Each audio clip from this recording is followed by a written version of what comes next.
ഇസ്ലാമിസ്റ്റുകളെ കാണുമ്പോൾ നിങ്ങൾക്ക് എന്താ മുട്ടിടിക്കുന്നത്? മുസ്ലിം മെജോറിറ്റി അവരെന്ത് പറയുന്നു അതനുസരിച്ച് ഭരണകൂടം ആടിക്കളിക്കുകയാണെന്ന്. വി ഡി സതീശന്റെ മുട്ട് വിറയ്ക്കും സമസ്തക്കെതിരെ ഒരു തീരുമാനം എടുക്കാൻ. സൂംബ ഡാൻസ് വന്നു, ഇവിടെ ചിദാനന്ദപുരി എതിർത്തോ, ബിഷപ്പ് സൂസൈബാക്കി എതിർത്തോ? ആരും എതിർത്തില്ല. സമസ്ത എതിർത്തു, സർക്കാർ പിൻവലിച്ചു. ജെൻഡർ ന്യൂട്രാലിറ്റി വന്നു, സമസ്ത എതിർത്തു, സർക്കാർ പിൻവലിച്ചു. ഒരു ഹിന്ദു കുടുംബത്തിലും മനുസ്മൃതി ഉണ്ടാവില്ല. മനുസ്മൃതി അനുസരിച്ചല്ല അവർ ജീവിക്കുന്നത്. ശബരിമല സ്ത്രീ പ്രവേശനത്തിൽ ഇടപെടുന്ന അതേ ഒരു ആർജവത്തോടു കൂടി ഇവർക്ക് മുസ്ലിം സ്ത്രീകളുടെ പള്ളി പ്രവേശനത്തിൽ ഇടപെടാൻ പറ്റുമോ? അങ്ങനെ ഡിബേറ്റ് ഉണ്ടവർ മുണ്ടോ? ഈ CPM ഓഫീസ് ഒന്നടക്കം കാവി പെയിന്റ് അടിച്ചു, ചെങ്കൊടി മാറ്റി കാവി കൊടി ഉയർത്തി.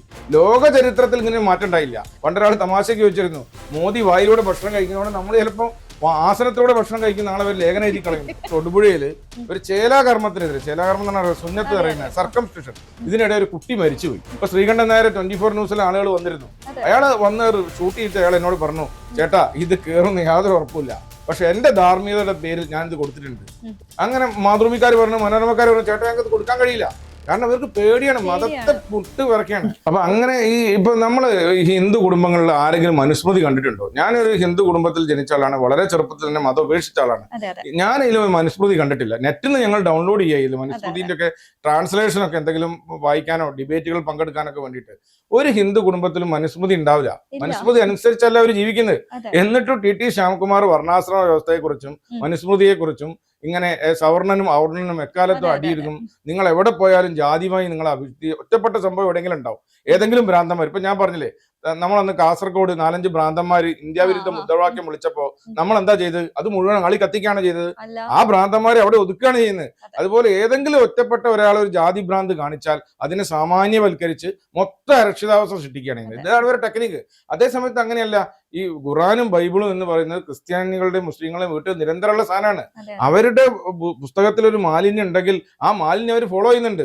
ഉദാഹരണമായിട്ട് എനിക്ക് ഒരുപാട് ഹിന്ദു ക്രിസ്ത്യൻ സുഹൃത്തുക്കളുണ്ട്, മുസ്ലിം സുഹൃത്തുക്കളുണ്ട്. ഞാൻ തമാശയ്ക്ക് അവരോട് ചോദിക്കും, ഇപ്പൊ നിങ്ങളുടെ പഴയ നിയമത്തിലൊക്കെ എന്ത് ഭ്രാന്താടോ, യഹോവ എന്തൊരു ക്രൂരനായ ദൈവം വെച്ചാൽ ക്രിസ്ത്യൻ സുഹൃത്തുക്കൾ പറയാ, അതൊക്കെ ഇപ്പൊ ആര് ഫോളോ ചെയ്യുന്നു?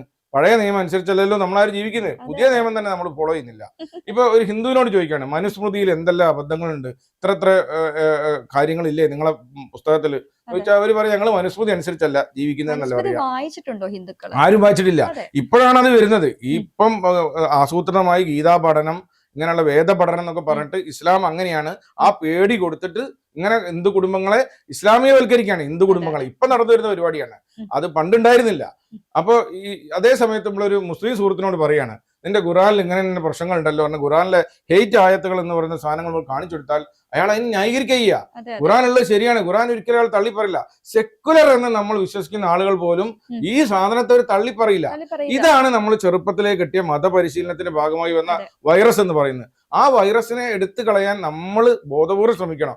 ആ പണിയാണ് ഒരു സ്വതന്ത്ര ചിന്തകർ എന്ന രീതിയിൽ ഞങ്ങളൊക്കെ എടുക്കുന്നത്. അല്ലാതെ നമുക്ക് ആരോടൊരു വൈരാഗ്യമില്ല.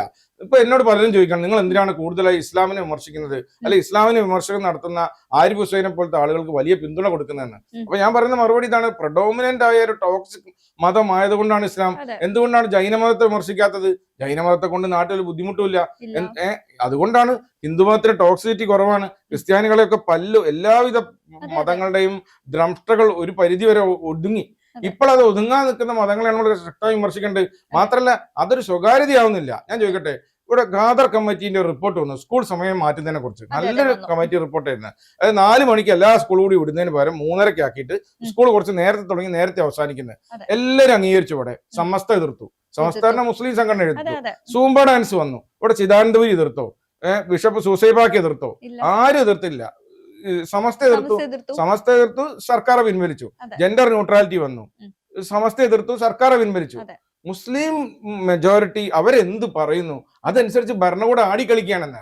വി ഡി സതീശന്റെ മുട്ട് വിറയ്ക്കും സമസ്തക്കെതിരെ ഒരു തീരുമാനം എടുക്കാൻ. അദ്ദേഹം മുഖ്യമന്ത്രി ആയതിന്റെ നല്ലൊരു പങ്ക് തന്നെ ഇവരാണ്. അല്ല, ഇവർക്ക് മതങ്ങളെ പേടിയാണ്. ഇവർക്ക് മതങ്ങളെ നക്കിയും കുനിഞ്ഞും നാണം കെട്ടുപോയ ഒരു രാഷ്ട്രീയ വ്യവസ്ഥയാണ് നമുക്കുള്ളത്. ഇവർക്ക് എന്തൊരു പേടിയാണ് അറിയാം മതങ്ങളെ.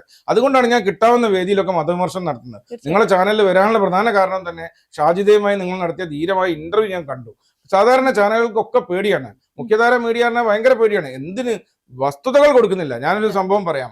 ഒരു 1-2 വർഷം മുമ്പ് തൊടുപുഴയില് ഒരു ചേലാകർമ്മത്തിനെതിരെ, ചേലാകർമ്മം എന്ന് പറഞ്ഞാൽ സുന്നത്ത് പറയുന്ന സർക്കംസ്റ്റിറ്റ്യൂഷൻ, ഇതിനിടെ ഒരു കുട്ടി മരിച്ചുപോയി. അതായത് ഒരു പ്രാകൃതമായ രീതിയിൽ കുട്ടിയെ, ചെറിയ കുട്ടി ആ കുട്ടി മരിച്ചുപോയി.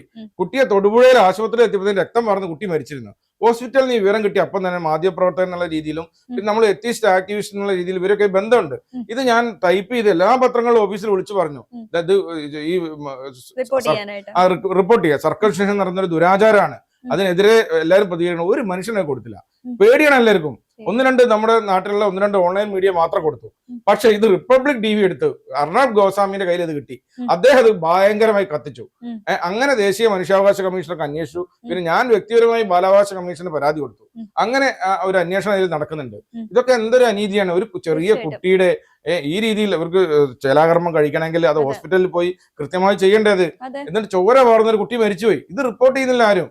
അതുപോലെ തന്നെ ഞങ്ങളുടെ ഗ്രൂപ്പിലുള്ള ഒരു അഷ്കർ അലി എന്നൊരു പയ്യൻ ഉണ്ടായിരുന്നു. ചെമ്മാട് ദാറുദയിലൊക്കെ പഠിച്ച ഒരു 10-20 വയസ്സുള്ള ചെറിയ പയ്യൻ. ഈ പയ്യൻ മതം ഉപേക്ഷിച്ചു, ഇസ്ലാം ഉപേക്ഷിച്ചു. ഈ പയ്യനെ നേരെ വ്യാപകമായ ഭീഷണി വന്നു. അതേ തുടർന്ന് ഞങ്ങൾ ഒരു പത്രസമ്മേളനം വിളിച്ചു പയ്യനെയും കൂട്ടിയിട്ട്. ഒരു കുട്ടി എനിക്ക് ഭീഷണി ഉണ്ട് എന്ന് കേരളീയ സമൂഹത്തോട് കൈകൂപ്പി പറഞ്ഞിട്ടും 2 വരി പോലും ആരും കൊടുത്തിട്ടില്ല. ഇപ്പൊ ശ്രീകണ്ഠൻ നായർ 24 ന്യൂസിലെ ആളുകൾ വന്നിരുന്നു. അയാൾ വന്ന് ഷൂട്ട് ചെയ്തിട്ട് അയാൾ എന്നോട് പറഞ്ഞു, ചേട്ടാ ഇത് കേറുന്ന യാതൊരു ഉറപ്പില്ല, പക്ഷെ എന്റെ ധാർമ്മികതയുടെ പേരിൽ ഞാൻ ഇത് കൊടുത്തിട്ടുണ്ട്. അങ്ങനെ മാതൃഭൂമിക്കാർ പറഞ്ഞു, മനോരമക്കാർ പറഞ്ഞു, ചേട്ടാ ഞങ്ങൾക്ക് ഇത് കൊടുക്കാൻ കഴിയില്ല. കാരണം ഇവർക്ക് പേടിയാണ്, മതത്തെ മുട്ട് വിറയ്ക്കാണ്. അപ്പൊ ഇത് എന്തിനാണ് പേടിക്കുന്നത്? ഒരു കുട്ടിക്ക് ഒരു മതഭീഷണി ഉണ്ടെങ്കിൽ നിങ്ങൾക്കത് കൊടുക്കുന്നതിൽ എന്താണ് പ്രശ്നം? അതൊരു മനുഷ്യാവകാശ പ്രശ്നമല്ലേ, അതൊരു മതപ്രശ്നമല്ലോ.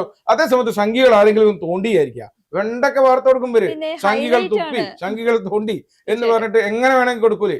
ഇതെന്താണ്? സംഘികളൊക്കെ നിങ്ങൾക്ക് പേടിയില്ല, ഇസ്ലാമിസ്റ്റുകളെ കാണുമ്പോൾ നിങ്ങൾക്ക് എന്താ മുട്ടിടിക്കുന്നത്? ഈ പേടിയാണ് അവിടെ സംഖ്യകളെ വളർത്തുന്നത്. ഇവർക്ക് ഇത് ഇതിന്റെ റേഷ്യോ ഇവർക്ക് മനസ്സിലാവുന്നില്ല. CPM-ന് ഒരിക്കലും മനസ്സിലാവുന്നില്ല. ഞാനിത് വർഷങ്ങളായി പറഞ്ഞുകൊണ്ടിരിക്കുന്ന കാര്യമാണ്. ഹിന്ദു കമ്മ്യൂണിറ്റിയിൽ വലിയ ധ്രുവീകരണം നടക്കുന്നു. നിങ്ങൾ അവരുടെ ടെക്നിക്ക് ചാഞ്ഞവരെ തിയറിയാണ്. ഏത് പൊട്ടനും മനസ്സിലാവുന്ന പൊളിറ്റിക്സ് ആണ് BJP പ്രയോഗിക്കുന്നത്. ഒന്നുമില്ല, വെറുതെ പോയി പറയാം. അവർക്ക് എല്ലാവരും ഉണ്ട്. ഈ നാട്ടിലെ മുഴുവൻ ആളുകൾ മുസ്ലിങ്ങളെ കൂടിയാണ്. നമുക്ക് ആരുമില്ല, നമുക്ക് വ്യവസായ സ്ഥാപനങ്ങളില്ല, നമ്മളൊരു അവശ്യ വിഭാഗമാണ് എന്ന ചാഞ്ഞവരെ തിയറിയിലൂടെ വളരെയാണ്. ഇത് ബംഗാളിൽ സംഭവിച്ച അതേ കോമ്പൗണ്ട് സംഭവിക്കാൻ പോകുന്നത്. വളവിട്ട് കൊടുക്കാണ്. ബംഗാളിൽ എന്താ സംഭവിച്ചത്? ബംഗാളിലെ മുസ്ലിം വോട്ട് ബാങ്ക് മുഴുവൻ മമതേന്റെ കൂടെ പോയി, ഹിന്ദു വോട്ട് ബാങ്ക് BJP പോയി. ബംഗാളിൽ ഇന്ന് കാണുന്ന കമ്മ്യൂണിസ്റ്റ് BJP-ക്കാരിൽ 90% CPM-കാരാണെന്ന്. അവിടുത്തെ 24 പർഗാന പറയുന്നത്, നമ്മുടെ കണ്ണൂർ ജില്ലയിലെ ആന്തൂർ പോലത്തെ CPM-ന്റെ കോട്ടയാണ് 24 പർഗാന എന്നൊക്കെ പറയുന്ന 2 ചേർക്കും. 24 നോർത്ത് പർഗാനയും 24 സൗത്ത് പർഗാനയുണ്ട്. അവിടേക്ക് എങ്ങനെയാ മാറിയെന്നറിയോ? ഈ CPM ഓഫീസ് ഒന്നടക്കം കാവി പെയിന്റ് അടിച്ചു, ചെങ്കൊടി മാറ്റി കാവി കൊടി ഉയർത്തി. ലോക ചരിത്രത്തിൽ ഇങ്ങനെ മാറ്റം ഉണ്ടായില്ല. എന്നാൽ CPM-മാർ എന്താ പറയുക, വീം പഠിക്കുക, കോൺഗ്രസ്സുകാരാണ് BJP-യിലേക്ക് മാറുക, ഞങ്ങൾ അങ്ങനെയൊന്നും മാറില്ലാന്ന്. അവിടെ ഒരു ഗ്രാമവും മതവും ഒന്നടങ്കം BJP-യിലേക്ക് മാറി ബംഗാളില്. അപ്പൊ അതെന്തുകൊണ്ടാ വന്നത്? ഈ പ്രീണനം കൊണ്ടാണ് വന്നത്.